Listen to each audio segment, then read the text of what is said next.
everybody. Welcome to Ask Anything Live. I'm Bethany. And I'm Carmen. And we are here to discuss some very trending topics on the Ask Anything vertical of our platform. So we are going to go ahead and kick it off with our very first one, Yes, we are. which is called Help. I Can't Stop Speaking My Mind. I had a question mark, so that's why I just asked the question. So I love this one. If we could scroll down, like a weather person. Let me just go here. I love that this person wrote this because I think we've all had these thoughts, but I love her courage and not having a filter and putting it on her platform. It says, I think I have this problem where I have to say how I feel or else I explode. So many of my sentences start with, I think it's really funny how. And then I say something petty, but to me it's honestly not petty, in all caps. Is it better to be honest or to be seen as petty? Help me. I like that little ending there. Yeah, I envisioned this poor, amazing person on our platform. Maybe she was like in the middle of a date or something and was like, should I be honest with them or not be honest with them? I don't know, have you ever been in a situation where you feel like I could say the truth of what I'm really thinking? Or I better just sit on my real thoughts and say something Definitely. Because like you always get into the situation where it's like, I could be honest and say what I think, or I can make you feel better. And I think it really depends on the situation, because sometimes your friends just need you to make them feel better. Like, they're just having a terrible day, and you don't need to be that one more person to be like, well, your shirt's on inside out. Yeah, it's hard. It's just hard, and it's hard. I don't know, I hate saying this, but have you ever been, I'm asking the world, I'm asking you, to share a platform, if you've done online dating, or just whatever, blind date dating, and you feel like it doesn't go well, but somebody, you say you don't want to go out again, but then they ask you for feedback on the date and what you can do to improve. Yeah, that's so awkward. Because it's just like, there's nothing, I guess it's good it's on text so you can kind of filter through your thoughts, but sometimes it's better, I don't know, if you should just say, it's not you, it's me, or I'm not feeling it, or it's just keep going, I'm not, you know, you don't need to change anything about yourself. I don't know, have you been in that situation before? Yes, because like you it's just so awkward, because how do you handle it? Because you don't want to hurt their feelings. You already know that they feel bad because you already said no. So it's like, do you make it worse? Do you tell them? Because if they're asking a question, it seems like they want an answer, but sometimes they ask a question and they don't want an answer. Yeah. You know? Yeah. So how do you decide, okay, it's safe versus like, I don't know. Maybe and it's like when you, because I am flashing back, that's why I'm making this face, to about a couple years ago, and I did go on a date, and I was honest about what I was feeling. And then because I told the truth, it almost backfired, and they wrote like a paragraph on text about basically calling me out and saying I was a tease and all that kind of stuff. So I don't know, it's like, I guess it's case by case. In response to her question, we would love to know your thoughts on the platform. It seems like it's case by case if you should have a filter or not. It just depends on the situation you're in. Obviously, if you're like at a networking event, then you're definitely in a professional situation. I would try to, well, depending on what ranking you are. If you are the CEO, the boss, and you have that authority, I said go for it, speak your mind, because that kind of criticism can be constructive. Or at least that kind of honesty can help the person move forward. But if you're talking about your boss and you're like noticing something is like not right, like maybe don't bring it up immediately, or like find a gentle way to ease into it instead of just like blurting it out in conversation. Yeah, I think I've learned it's always good to, you know, it's an everyday practice. Some days we're all better at it than others, but just like taking a breath, trying to listen, think about what you're saying before you let out that bad voice, that thought that could change the course of your life. Definitely, I think as a blanket rule, take a beat. You know, like if it comes into your head, don't just say it.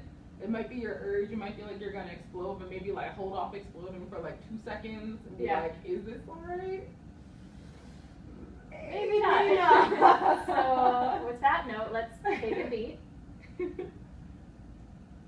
And go to our next Ask Anything. So we're going to talk about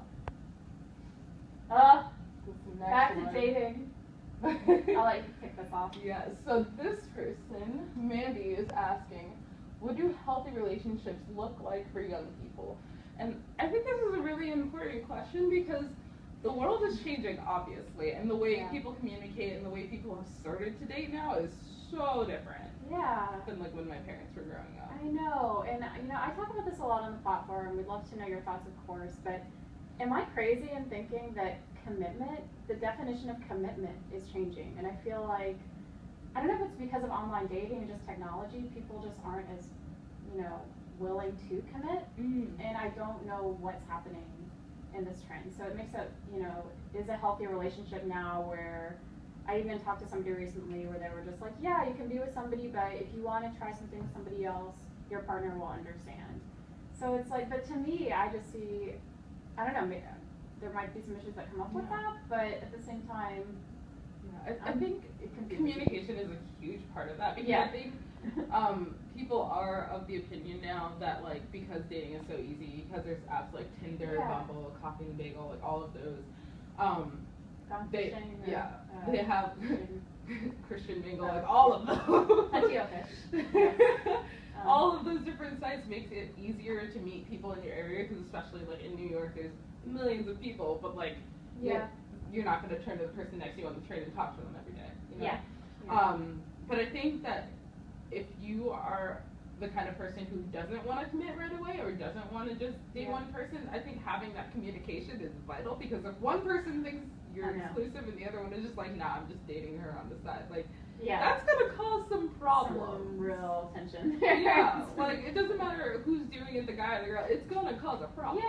So it seems to me, I don't know, what you're saying is like definitely a healthy relationship for young people.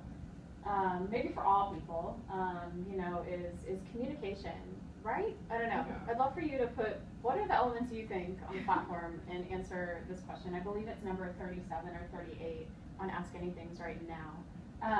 But it just seems to me, I don't know, we're at such an interesting age, and especially with online dating, it's like, some people I think have more success with it, but then some will just go on these dates and the person doesn't look like their picture, or it just creates a lot of awkward, can be awkward tension that happens. But for, if it does work out, I think it's a great tool to meet somebody.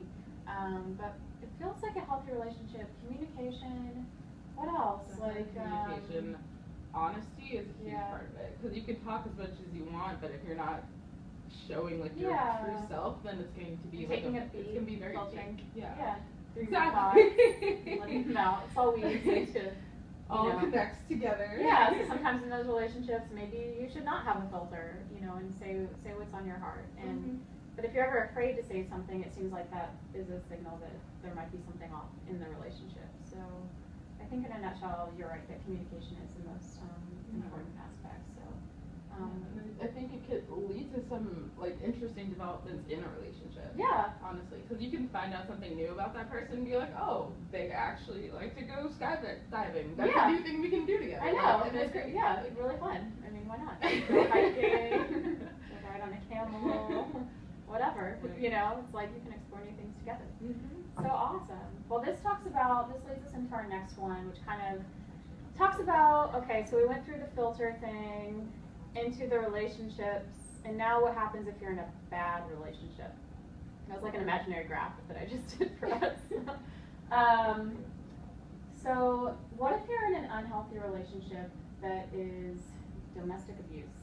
Really scary, and this turns to a very serious discussion on our platform that's occurring. And this amazing influencer, Dr. Karen Johnson, she has been writing a lot of questions, and I really admire her courage in sharing her own story. She went through a case of abuse as well in a former relationship, and is really on a mission to help others get out of these kind of relationships.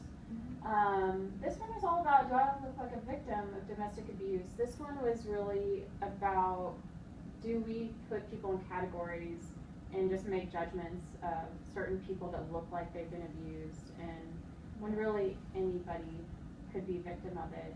But there was a comment that pointed out, well, I'm a medical professional and I can actually observe the signs of somebody that has been. And she was like, yeah, that's a fair point. It's true. But I don't know, what are your thoughts on that? I feel like anybody can really be. It can really happen to any person, and it's really hard because once you get into a situation like this, sometimes it seems like there is no way out, or there is no safe way out. And then you feel like you're very stuck in these bad living situations, or like even if it's abuse from like a roommate, a family member, a spouse, whatever it might be. It feels like a very static situation that you don't feel like you have a lot of power in. Right, right. So I mean, I think it's come out of that. And do you think it's getting better? You know, I feel like there's been so much awareness about it, especially on our platform and others, you know, that it seems like more and more people are having the courage to open up about it. But I can understand that fear, you know, because I think sometimes, you know, if, say for instance, I'm going back to looking at TV, say on Dateline NBC, you see a lot of these cases that are like murders by the abusive husband, former husband, and watching it from the outside in, you're just like, why didn't they just get out? Like, why couldn't they just like run to a family member? But then it just, I think I've realized lately through seeing a lot of articles and raised awareness that it's so much more complex. Like maybe there is a level of love they have there, and fear, you know, to get out, and it makes it that much more difficult to leave. Especially in the past few weeks, there's been a lot of stories coming up on Mogul about women sharing their experiences with both domestic abuse and sexual abuse, and saying, like, running through every thought that was going through their head at the time, and saying how in some cases they didn't even realize that it was abuse at the time. They just thought it was, oh, they were angry, oh, it must have been my fault, blaming themselves or blaming the general situation and not the abuser for what was happening. So they felt like they were responsible for putting themselves in the situation, or responsible for doing something wrong, saying that it was their fault and that it was nothing on the part of their abuser. Totally. So it's, I don't know, but I just hope through, definitely us like the Power Moguls, we hope through these amazing articles and confessions that are coming out that it'll encourage more women to speak up. And there's so many hotlines, you know, that you can call and just to get help, you know, and get out of it if you need, and once you do realize you're in this kind of relationship. But on that note, you know, I hope you enjoyed our 3 topics that, you know, kind of aired on the filter. Kind of funny. Kind of a funny topic in a way. Started off light. I think we deal with it every day. And going into a healthy relationship, what do those look like? We'd love to know what they look like for you, so you can give all of us tips.